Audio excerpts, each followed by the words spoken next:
Hello, I believe we are live right now.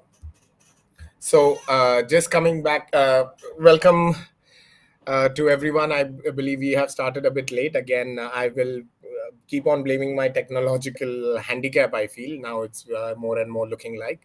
But can't have a better day to discuss this topic as well, digital slash social media addiction. And what better time to have technological issues when doing that. So Nitin, we have Nitin here as usual. Today we are trying to have a conversation on social media addiction, and try to go beyond the theoretical or just a simplistic understanding of what addiction is, and at an experiential level, what do these things mean? What are the challenges? Why we are seeing these emergence? We are going to talk about some of the issues, that how bad is it currently going, and from there, is it all doom and gloom, or do we have a way to come out of it as well? uh, so let's begin. Nitin, would you like to quickly share a few words about yourself? So, hello everyone.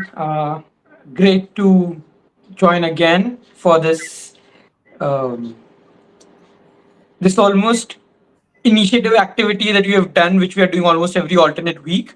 So it's brilliant to be here to have this conversation with you. For those of you who are joining us for the first time, hi, I'm Nitin Shah. I am the CEO of iCharts and founder of Meet Goals. Um, in all the areas of work that we are involved in, we basically work with mental health, emotional well-being.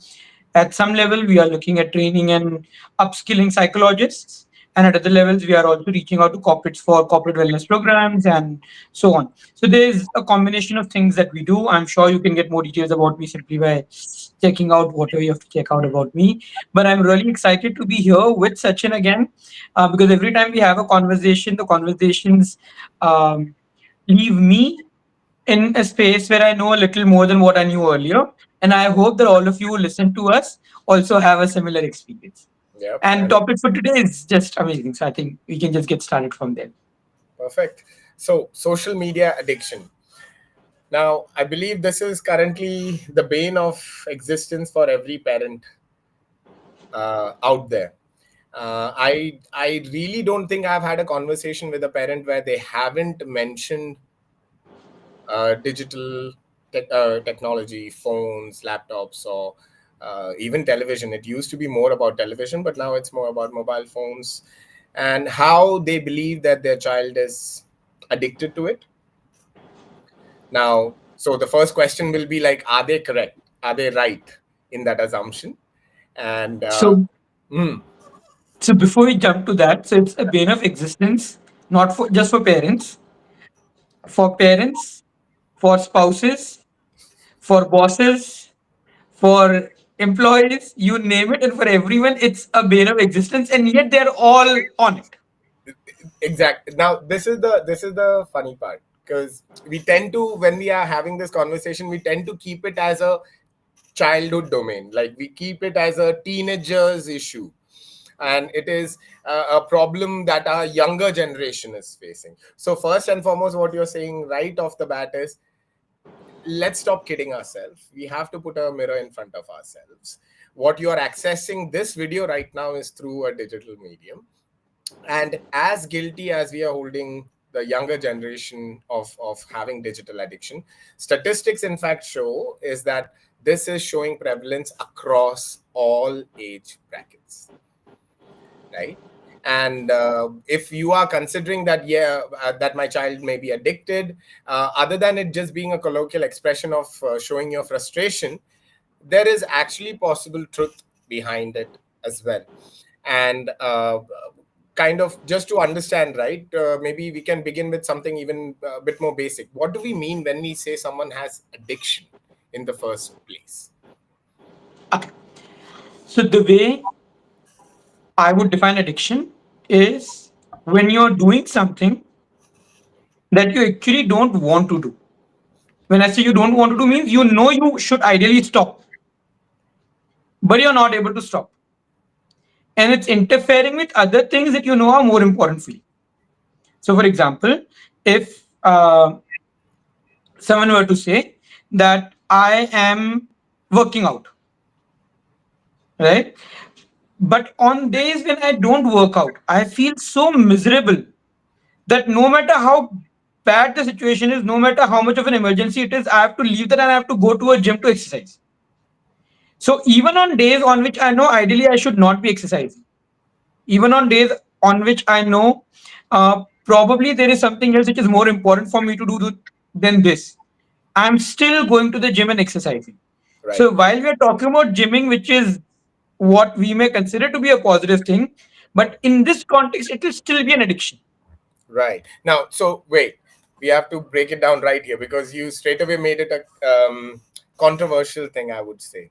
Because normally, when we are talking about addiction, right, already there is this negative connotation that addiction is something that will happen to you because of bad life decisions, of repeating bad habits, and because of that, you chose to essentially have this thing, luck lag gayi hai, and you ruined your life.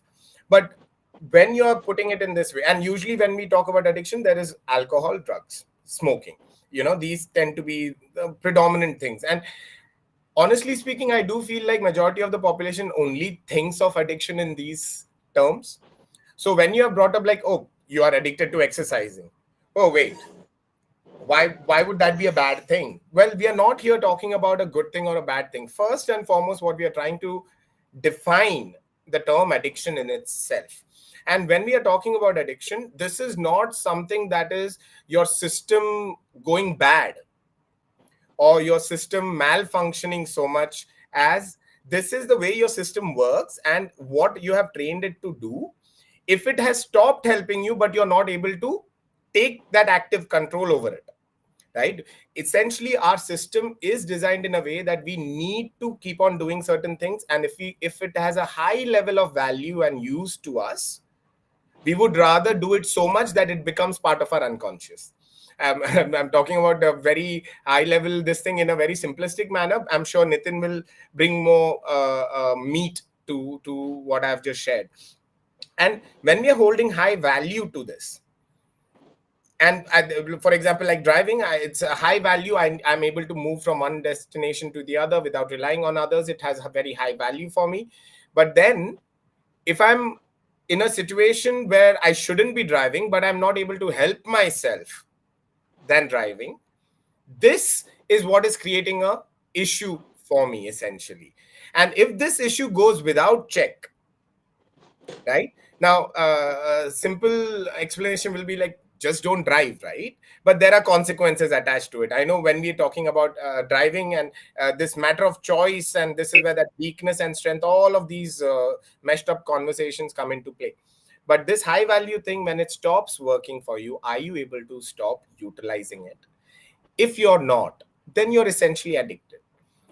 However, the same process works to go back, change your setting, and find some other way too. So the same system will also help you get better as well. So Nitin, would you like to kind of expand on what? So that's completely correct, Sachin, with how you've put it. That at the end of the day, an addiction is this: that I am doing something to an extent where I am not able to control myself to stop when I need to stop. Now you can put it for anything. I am drinking. I began socially drinking. Now it's reached a place where I know I should stop, but I'm not stopping. I may tell myself that jis din I want to stop, I will stop. But the fact is that that day is never coming, in spite of me knowing that it's creating a problem for me. You can put it for smoking, you can put it for substance. Social media, we have already spoken about. You can, people are addicted to people, right? In relationships, how many times you've heard people saying that I will die without them? They are not air, they are not water, they are not food. So dying without them is, But there's something more. right? Oh, Mary Jaan. Well, dying without them is now, that itself is an expression of the addiction that I have towards them, unless I'm just saying it as a matter of saying. Right? So that's one thing. That addiction is, uh, it's not about positive or negative, whether the behavior is positive or negative. It's simply that you're not able to control it, you're not able to stop it when you know stopping it is the right decision. One. Second, uh, while it's true that addictions happen over a period of time due to repetition, but not every repetition leads to an addiction, right? Which is one. And second, So this is a very crucial aspect to kind of understand in this as well. Just plain repetition of things is also not bringing up addiction as is. Again, when you go into the nuances, this is where it's not just a case of simple repetition. But then, what is it that makes it addictive? That means, what is it that is making the person not do it, right? Why is this compulsion coming perfect. into play? So the way I would look at it is this, that every repetitive behavior that we are involved in is serving some purpose, right? So even if someone says I socially drink, that alcohol is serving some purpose, it may make them feel a part of a company. When someone is using social media, they may be using it to pass their time, which is still a purpose, right? They're gaining something out of it, they're able to pass their time out of it. Um, when someone is going to gym, they are going to gym because they want to look better, they want to feel better, they want to become more healthy, right? So each of these behaviors, no matter which they are, at least for the person who's involved in that behavior, they are serving some purpose. Sometimes we, when I say we, I mean a part of us or the unconscious miscalculates the importance of that task. So, for example, I am socially drinking, which is okay, and then I am sitting alone one day. I am feeling bored and I drink. I'm thinking it's making me feel light. It's still serving a purpose. Now I have my children in front of me. I can play with them. But instead of playing with them, I am drinking alcohol, knowing that ideally I should be playing with my kids. So now playing with my kids would give me something in return, which will be probably love, attention, all the things that I need to do for them. Alcohol is also giving me something in return. In this case, let's say it's giving me sense of relief. But this sense of relief has become so important that other things that I should actually be doing, I'm not doing. And as a result, in Right. my mind, because the sense of relief is important, alcohol gives me that sense of relief. I go back to that alcohol. The same applies to exercises. Perfect. I'm going to a gym because I want to feel better. I want to look better. I have a very important meeting, which if it goes through, I would feel really good about myself. But I choose exercise over it, not because exercise is important, Mm. but because my what my system is getting through exercise, it has miscalculated its value, and now I'm looking for it more and more. So when we say we are addicted to Right. a substance or a action, Mm. what we are really addicted to is not that substance or that action, but what we are deriving out of it. And this is also what makes things a lot more complicated and trickier when it comes to de-addiction. Because generally, when people are trying to Right. making an effort to de-addict themselves, they are trying to give up the addiction of the alcohol in this case, or social media. But what that social media, what that alcohol is giving them is more important. So many people you'll realize give up alcohol, take up substance. Yes. And this is so, again, lot of nuanced information in that. And to just break it down in the first point, so we have kind of seen that addiction is caused through, there is some repetitive actions performed even, and where there is a high value associated with that repetitive action. And now, where how your mind identifies, and we are specifically talking about the unconscious mind, so we are using the theory of mind here to talk about when we are referring to this mind, we are using the theory of mind in case anyone wants to check that out. And basis on that, we are looking at the unconscious here that we are referring to, that has that Nitin, you mentioned as miscalculating the importance. Now this is where my I would like to challenge a bit, right? This miscalculation part. Now, where, like where I'm having my conversations with, like in the prison systems or the de-addiction centers, right? This is where we see severe cases of addiction. And this is where that line of check for that compulsion, because when you brought up the difference between alcohol and the time that I could enjoy with my child, right? And you beautifully brought out how the compulsion towards alcohol will take me there, and I may not be actually doing what I believe I should be doing consciously. I believe I should be doing. Now, why? And this is where I think a lot of that stigma generates from as well, right? What do I mean here? Where for an outsider who doesn't have that perception of that addiction and that taking over you in that sense, why would anyone, how can anyone choose anything over their children or over their partner, right? And sorry, I did want to add into that, right? Because instead of thinking that obviously that means that's a bad person, beoda hai, darudiya hai, ganjedi hai, nashedi hai, falana, all these things that we come out with, hold a second before you come to that conclusion. Because among the things, like the thing that Nitin mentioned here was that of relief. This becomes, it's, we could miss that word in what you said, but that becomes the key here. Relief.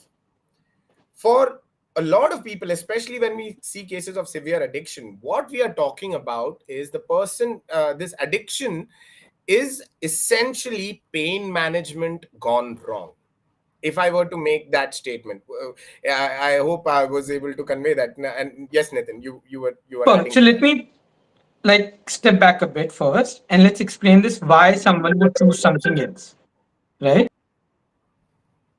So take a very simple basic example. How many times we have had a situation, and all of us have gone through this in our life, almost all of us, where I wanted to wake up early in the morning, I put an alarm. I wanted to wake up. I knew it was important for me to wake up. The alarm rings in the morning. Consciously, I know I want to wake up. Yep. And yet I put the alarm on snooze and continue sleeping. Mm-hmm. More or less, most of us have experienced this at least once. Consciously, I think consciously, yes. I have chosen to wake up. I know it's important to wake up. I'm yet, for some reason, not listening to my own conscious. I continue to sleep, and while I'm sleeping, I may be accusing myself and abusing myself. Right. कि फिर भी सो रहा है, उठता ही नहीं है. Right? Now, what is happening? So this is where conscious and unconscious comes into play. So first, it's important to understand this, that while we at times understand consciously what is more important, what my conscious thinks important may not necessarily be as important as an unconscious level. They too at times work on different principles.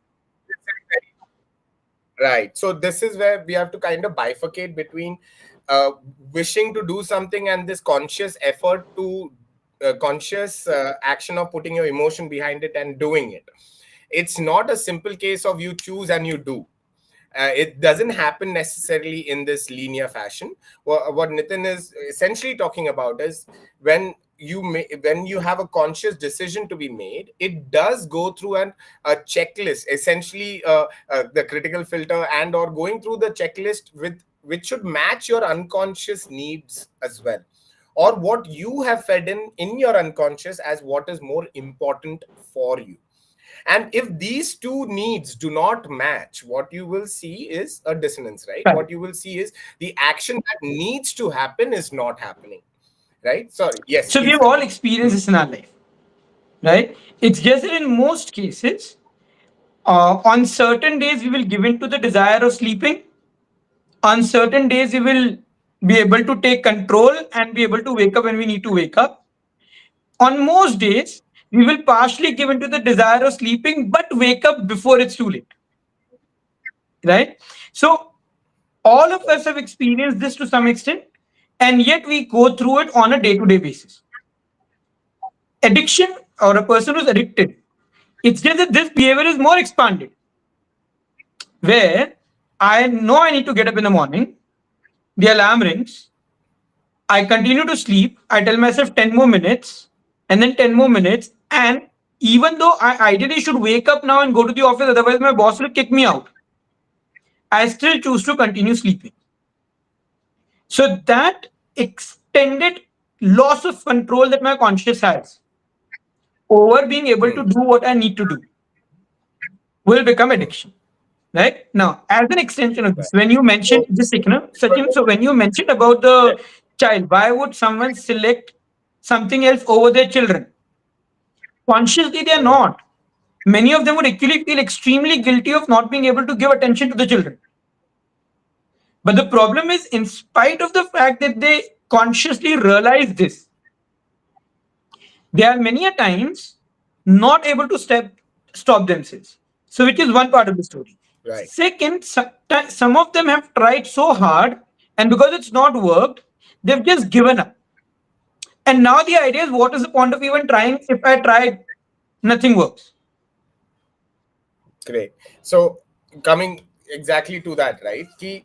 What we are essentially talking about, when the person has chosen this unconscious, when the unconscious has chosen that no, this is more of my requirement, that the sleep that I'm gonna have, yes, it's only gonna be 5 more minutes or 10 more minutes, but this is my true need or my higher priority need or higher value need, and that is where I should be aiming for. And the unconscious is essentially taking over.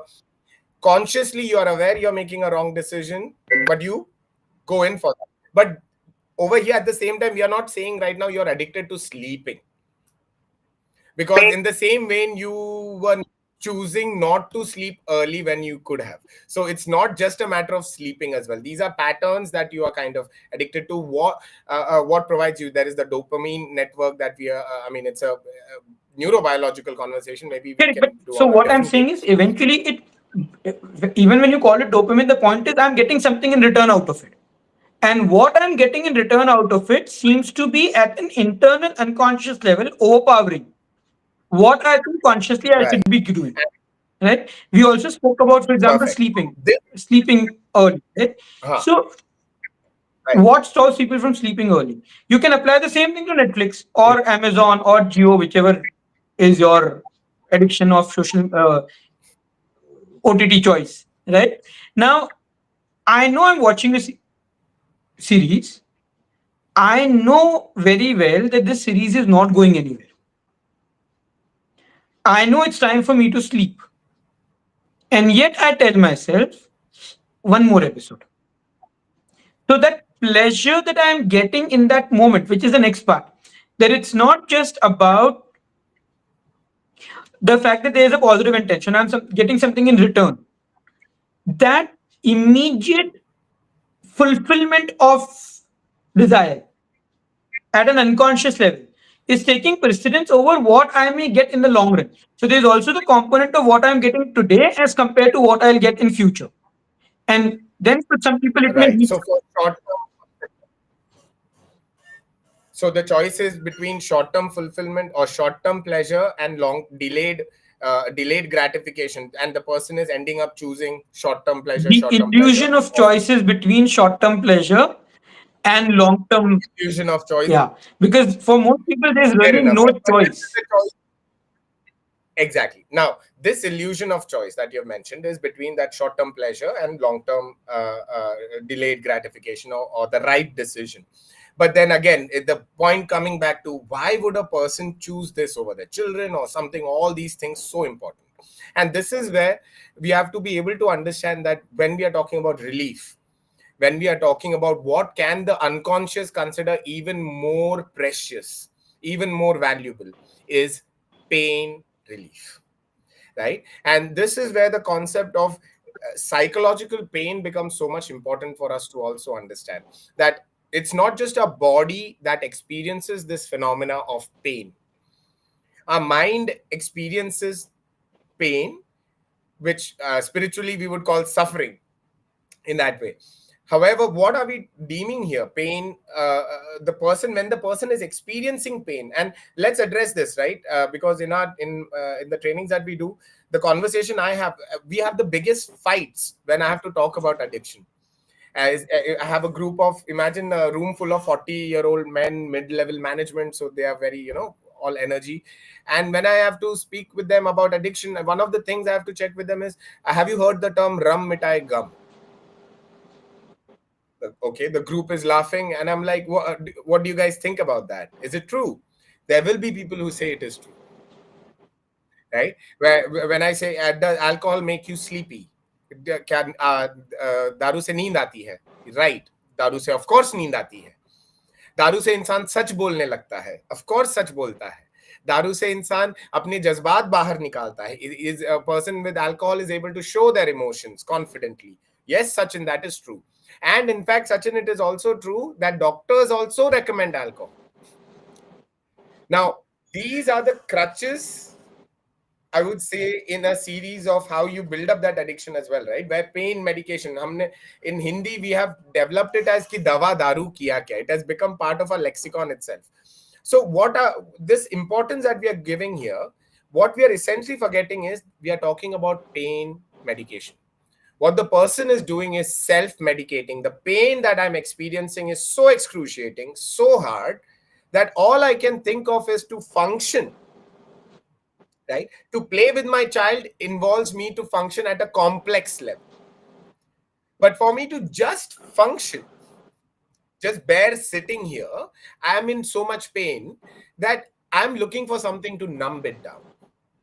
And unfortunately here, that is where that illusion of choice came in as well, right? Where earlier it became something as a party, fun, a friend of mine. But when it became a pain relief medication, then it became my own personal thing. And this is where, instead of being surprised that this person is choosing their children over, choosing the alcohol or drugs or whatever over their children or family or this thing, maybe having that idea that what could be going on that this person is choosing alcohol over their children. And instead of that being a simplistic answer of ye this person nithalla hai, ye ganjedi hai, or whatever we give it, exploration of pain may have a better idea. Why? Because when you're talking about addiction may the alcohol is not the problem, the drug is not the problem. The pain that the person is experiencing, that they are trying to manage using this alcohol, is the problem. And until and unless we kind of handle or get our focus towards pain, changing that alcohol addiction, as you said earlier, it's only going to be replaced by something else other than alcohol, but it will still be that addiction mechanism that the person will employ. So let's break this down in two parts: the alcohol bit and the relief bit, right? So first, it's true that certain people may be more wired towards addiction. So there are places where there are personality types where the chances of addiction is high. And therefore, with those people, when they want to de-addict, they would be asked complete abstinence. Because if they even have a single drop of alcohol, the chances of those receptors getting triggered again and them going back into that loop is very high. Now, in that case, they may not be seeking relief, but it's just that they are also kind of wired in that way. Having said that, the initial wiring gets triggered because of a pain that they've received relief from through the alcohol or through that substance. So they would this component of pain relief is present irrespective whether whether your personality type is a bit wired towards addiction or not. Second, when we talk about pain, a lot of times people think of pain as बहुत stress होगा, बहुत झगड़ा हो रहा होगा.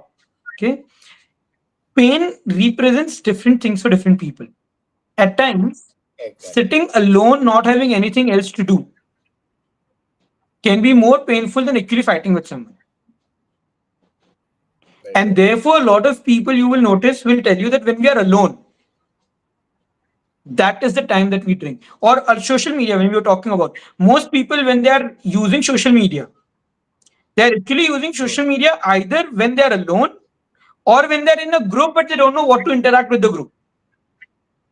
So what they're really seeking relief from in many ways is that loneliness, that pain that comes from being lonely.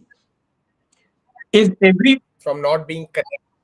from not being connected or from being lonely, because at times you may logically feel that I'm sitting in a party, there are 20 people, I am connected to people, baat kar rahe hain.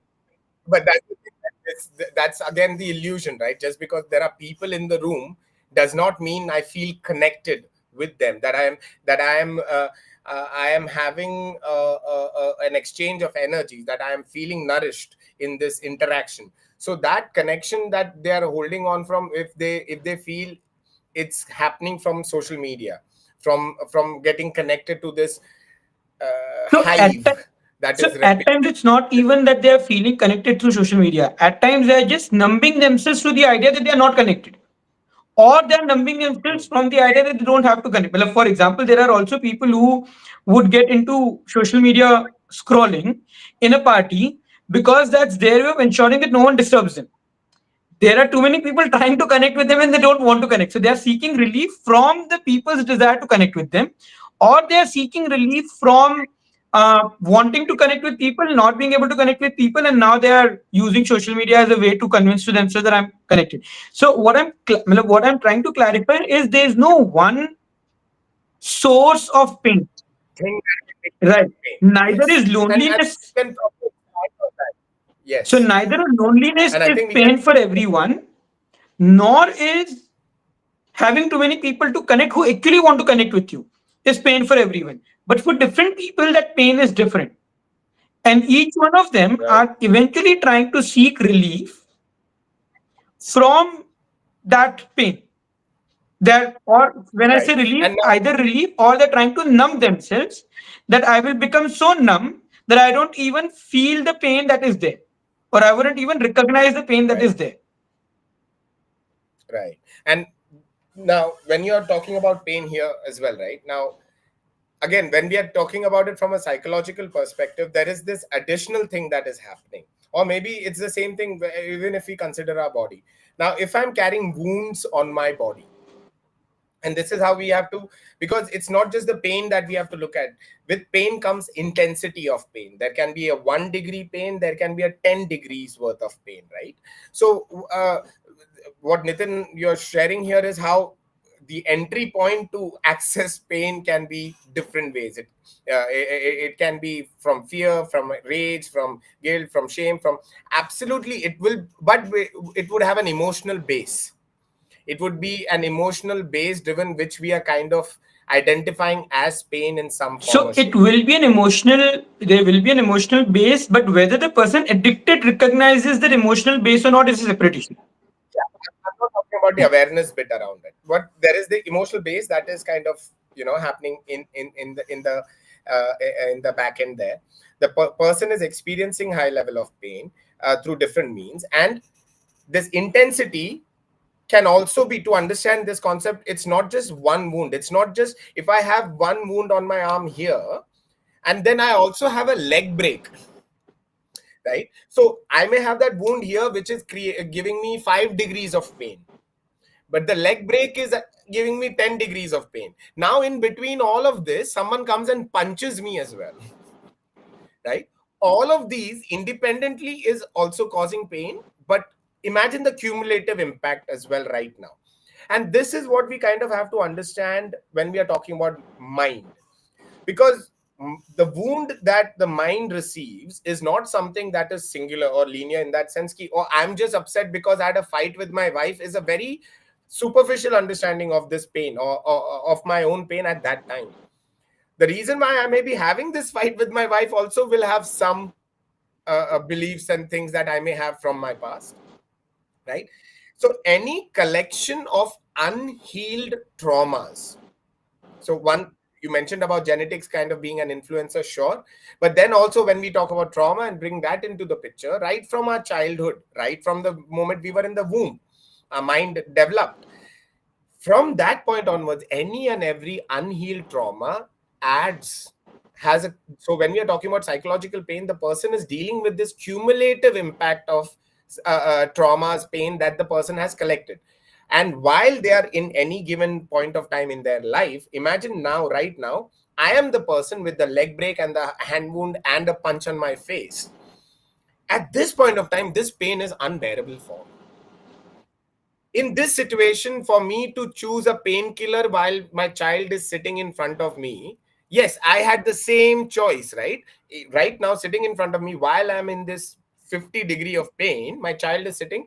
Would it be good to play with the child? Yes, always, right? That answer is always a yes.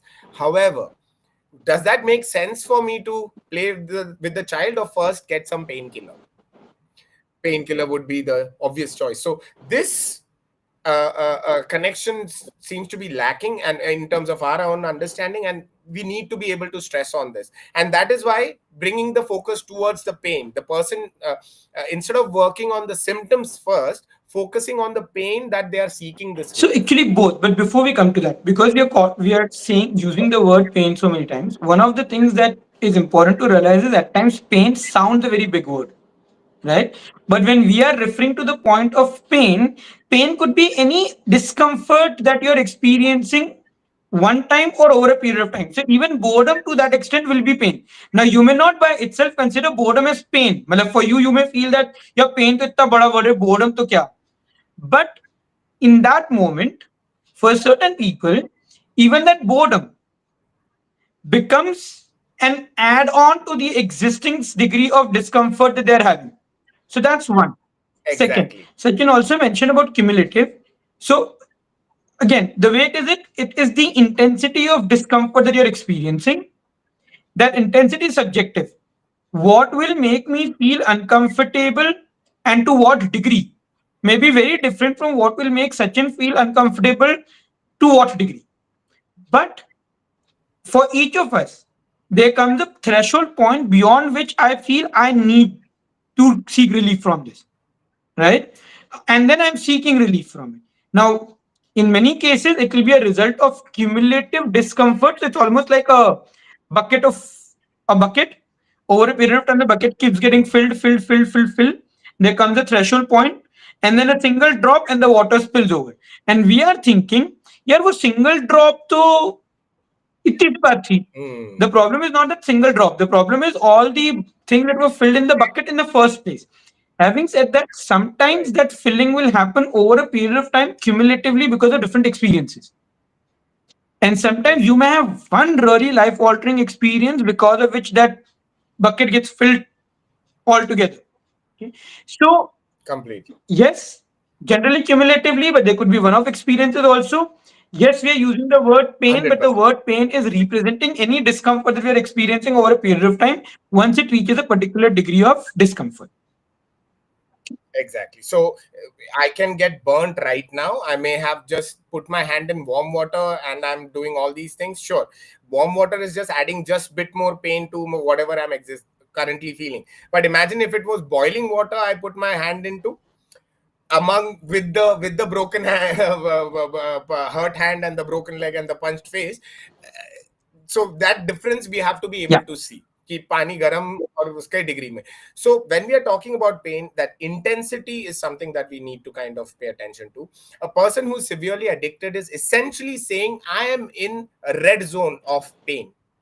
And this pain, so essentially this person is walking around, to use Nitin's analogy, with a bucket full of water. The bucket is already right there. And how is this the person? I mean, I can't walk around with it. It's not easy for me to walk around with it. At some point I'm going to be like, I don't care, let the water fall, right? I am going to get wet, so might as well get used to it. And then this process just continues.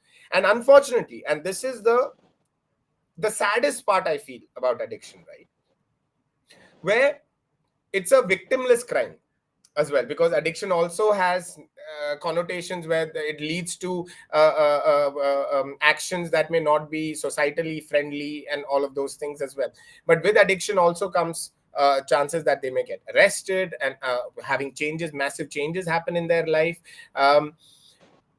But when we are seeking about the severe condition, what is happening, the challenge is the pain relief that they are experiencing so that they can function. Unfortunately, what they have not done at that point of time and chosen pain relief is adding to the guilt.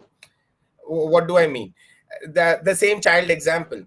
Because I'm in so much pain, I chose to drink alcohol right now, keep getting me away from my child. right? That relief comes in, but with relief comes in some level of clarity, I would assume. But unfortunately, with this clarity comes the realization that I haven't done all the things that I haven't done. The consequences catch up, leading to another round of guilt and shame, leading to again an intensity increase, bucket filling up again. And once the bucket is filled up again, what do? I need relief again. And hence, this becomes that continuous cycle, the loop of addiction, unfortunately. And the same way, and where this becomes a problem is, chalo, if we manage to work on the pain and the person is able to get relief by themselves, sure, they may not even need another cigarette. But the problem is when it becomes part of your body's wiring itself. This is where that severity we are talking about, where it's no longer just a mind's fine way of getting relief. Brain and our body has gotten used to it, and this is where the compulsion would come into play even high, right? When we are talking about drugs, hard drugs, even smoking and drinking, to after a point where the person who is not getting that will experience pain from not getting access to these See, any which ways substances that as pain well. is there because the pain, again, so the thing is, it's not just that the pain is getting created without this. The problem is there is originally pain. We are already trying to seek relief from that pain. Now, if I have experienced getting relief from that pain and I don't have that experience in future, so there is a double whammy. I have existing pain Hmm. and I have the pain of not Hmm. being able to get relief from this pain that I've experienced earlier. So it Right. complicates matters a bit more. Also, earlier when you spoke about working with symptoms and working with the cause of the pain, ideally what's required is Hmm. actually both, right? So when you're Right. working with someone who is addicted, so if someone is saying that I'm addicted to social media, Hmm. and we were to say, all right, what is that pain that the social media is addiction is trying to fulfill? And it may be, let's go back to the example that we spoke about earlier, that I don't have social connections, right? But now there's a chicken and an egg story. If I don't put the phone down, I can't actually meet people to connect with them. And if I don't meet people and connect with them, I can't experience the connection. And if I can't experience the connection, then I go back to the phone again.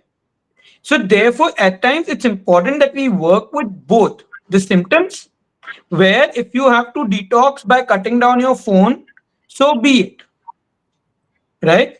And parallelly work with what is stopping you from being able to create that connections. And at times, creating connections is not just as simple as going and saying hi to someone. The problem is many people struggle Hmm. to say that hi. Now, our Right. General understanding is क्या है, coffee shop में जाके बैठ जाओ, 5 दिन तक बैठोगे, कोई ना कोई दिख ही जाएगा, स्माइल कर लेना, बात करना चालू कर लेना. But for many people, that is the pain. That even when I'm sitting in the coffee shop, Yeah. even when someone is smiling at me, I am not able to smile back. Now, unless you work with both that skill to be able to build that connection and whatever is the underlying unresolved emotional challenge, which is preventing me from being able to develop my skill, right? Hmm.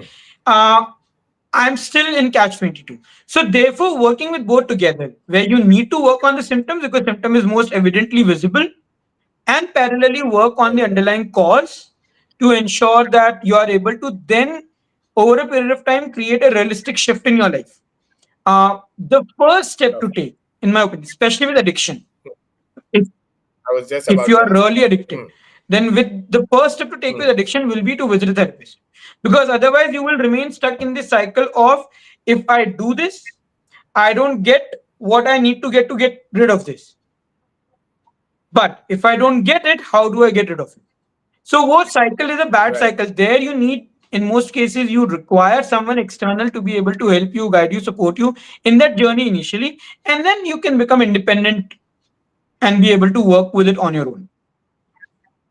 Perfect. Now, in this as well, right, where we are talking about the person needs to go to a therapist.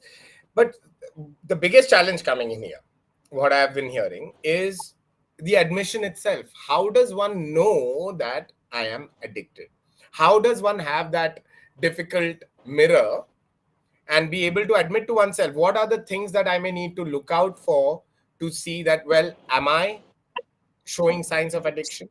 And what should be my thought process if I do identify that, okay, maybe there is a high chance that I am showing signs of addiction? So how should I frame my mind now to take that journey towards the therapist as well? Because all of these are such awkward conversation.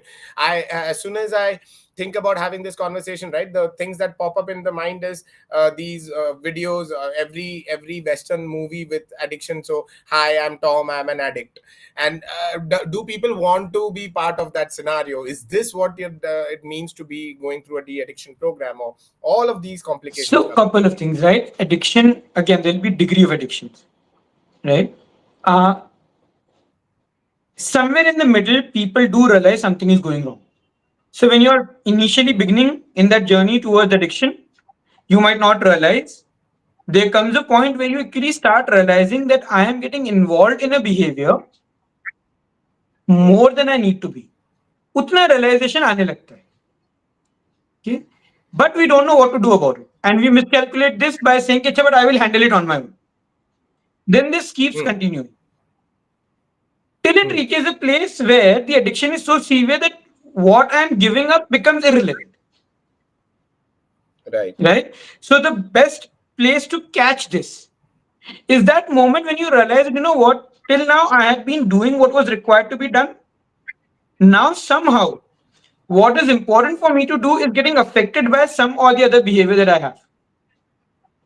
When you recognize that, when you catch that, that is the place you should actually seek help.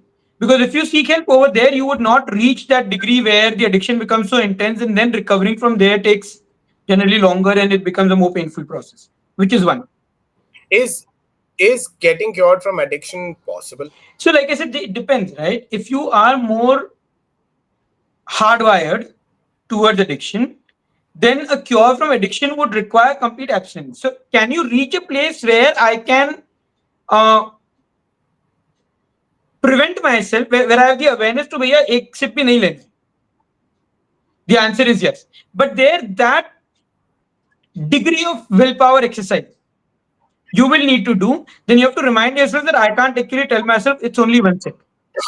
Especially if you're So hardwired over towards it. here, But can you reach till there? right? The answer is yes.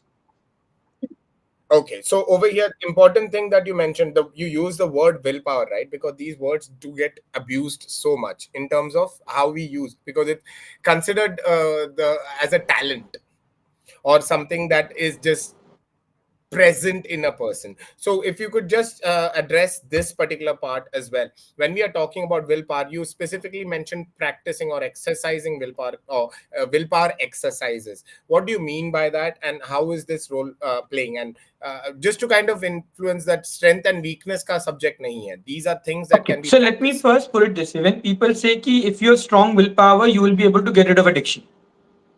Okay, that's not necessarily true. For some people, it may be, but it's not necessarily true. Because sometimes you can't exercise the willpower because of the past pain that you have. So if there is a degree of pain that you're carrying that you need to seek relief from, it's important. Having said that, when I say exercise pain relief, what do I mean? Sorry, exercise willpower in this context, what do I mean? So let's say I've never had alcohol at all, ever in my life, right? I've been surviving, sustaining without alcohol. Even if there was pain, I've been able to find some way of managing a pain. There could have been some other addiction, that's a separate issue. But at least with alcohol, I'm not addicted right now, right?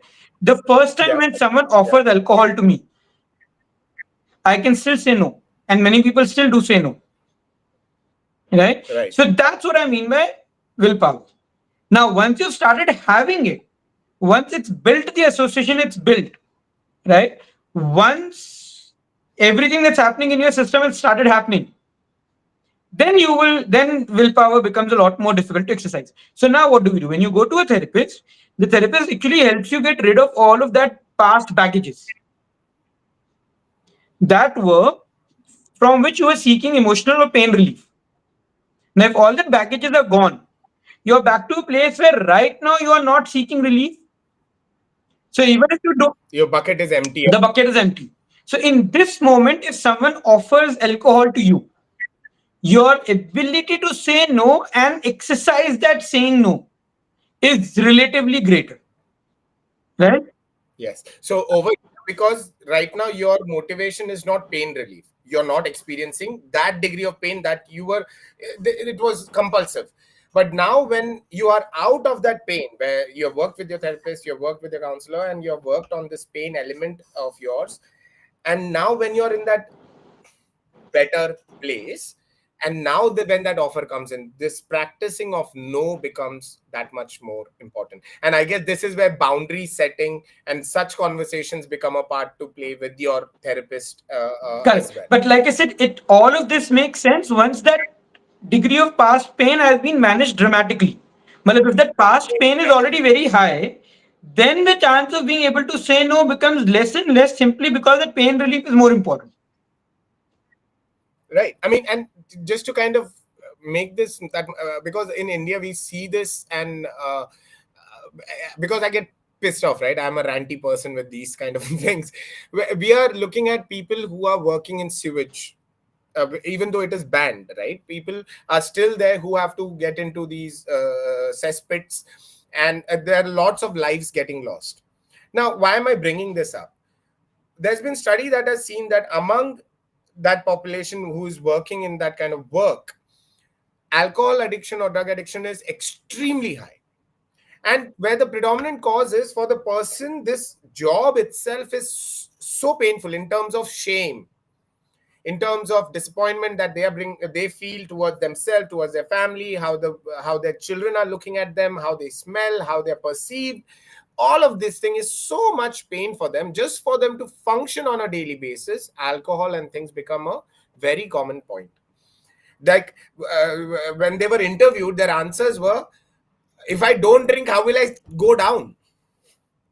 I will not be able to make myself go down if I'm not drunk, right? Now, if if that is the, imagine that person in the evening. Has that pain gone away? Will that alcohol not come into play? So then we see domestic violence and all these things, all of this still being an expression of pain. And while we are not addressing what the pain is, the cause of pain is, and helping the person in that aspect as well, it's so much easier for us to put a label, the useless people, or darudia and all of that, and help nahi dete hain, ताने मारते हैं. But So to be fair, help इसलिए भी नहीं देते हैं because most people don't even realize this. उनको खुद को भी नहीं पता है ना. मतलब I just gave you an example of how many of us have had this situation where we want to wake up in the morning and we are not able to wake up. And at times people have lost jobs because of this. And have they actually gone and seek help for it? yeah, They've not. So many a times we don't, it's both. Many a times we don't realize that they are going through a particular problem and therefore we simplify it to अरे वो तो ऐसा ही है. Or at times we don't know how to help, which creates pain for us. So if I don't know how to help, and if I acknowledge the other person is in pain, I would also need pain relief. So easiest for me to say is they are not in pain. and this is what I have observed. It's so beautifully put, right? Like for example, we have been working in the prison system for almost over a year now, and this is the change that we have seen, right? Earlier, when we used to go and do the trainings or have these one-on-one sessions with the prisoners as well, many times we would get feedback from police or personnel around, like, why are you doing this? They are animals. They're just gonna keep on doing this. They'll just come back. Yeah, it's just a waste of time. In fact, you should be helping us. These animals, why are you helping? And it kind of struck me, right? Why call them animals? Why have this animosity towards them, right? They are under your charge, you're doing your job and all of these things, but why this emotional negativity towards that other person? But then today, Nitin, the things are different. When where police are coming to us, where they are not just simply putting the person in solitary confinement. They come to us and they're like, oh, this person shouted at us yesterday, I think he's got some problem. Can we do a one-on-one session with them, please? So earlier, which were when the other person showed signs of pain, which sometimes can come across as aggression, manipulation, and all these things. Earlier, the response was, "How dare you?" But though I know you are in pain, if I admit it to myself, I will be in pain because I have to still be mean to you. So instead of taking that pain on myself, what I would rather do is label you something that is bad, right? So I don't have to deal with the moral ethical conundrum of Yeah, but at the same time, I also want to clarify this, that when we are saying this, by no means are we actually, at least from my side, I'm saying that certain people who have done certain crimes and so on, that all of those crimes need to be excused because they have emotional pain. So yes, people I'm have not, emotional pain. I'm No, not talking I know that. I know that. But I'm just clarifying this for about. everyone's sake. Because at times when we are having a conversation, our conversation is in a particular context. And then sometimes when people just watch a part of the clip and so on, they don't know what the context is. So I'm just trying to clarify the context for everyone, that please don't take this as us trying to justify what someone has done, right? Or that if someone is a criminal, there would have been a history. Yeah, they would have been. We have all had histories. The history may vary and change, but that does not give them the right to do what they have done. Oh no. At the same time, what we are also saying is that now that they've done it, and now that they are being punished for what they've done, right? Which is cause and effect. There is also possibility to help them actually become better, rather than calling them XYZ things, which they identify with, and then it becomes even more difficult for them to change themselves. There are multiple ways of being able to explore what has happened and to be able to help them improve within the context of what they are being punished for. Right? So it's important to just keep that in mind. Sachin, my phone's battery is low. It will go down anytime. I don't have the charger with me right now. Of course. And I think So we I'll just say this, that everyone, thank you for joining us again. I'm sorry for the low battery today. I'm sure next time onwards I'll keep this in mind. But I hope you found this conversation insightful, interesting, and I'm looking forward to subsequent conversations based on this. Thank you. thank you all. Take care. Sachin you can continue आप जो बोल रहे थे उसको खत्म कर लो I will stay but I Okay. don't know when the connection will break. Therefore, I just wanted to clarify that fallacy. Obviously. No, so the point the only point I was trying to make is, as long as we have this awareness that the other person is essentially sharing signs that they are in pain, social media addiction, digital addiction, alcohol addiction, call whatever addiction, if the severity is seen in their addiction levels, in their behaviors, please identify instead of labeling them one. And we what we are trying to show here is that we understand why you may label them, right? Why you may label them, we can appreciate that. However, instead of causing pain to yourself as well, there is another option available. Having fallen to popular myths like once an addict always an addict, and just thinking that there is no other way out, can be a very nihilistic way to kind of approach this entire subject itself. So the point being, yes, it is challenging, extremely difficult. Is there a way out though? Definitely. Is it easy? Definitely not. Right. So with that, Nitin, any last words from your side as So well? the last thing, maybe in the next session, we'll focus on what can be done to help people overcome their addictions. Wonderful. So with that, let's connect very soon. We shall be posting the details of our next session, possibly the week after Wednesday, right? So we are looking at 27th. So we'll be coming back with more such information. So thank you all for joining us. Take care.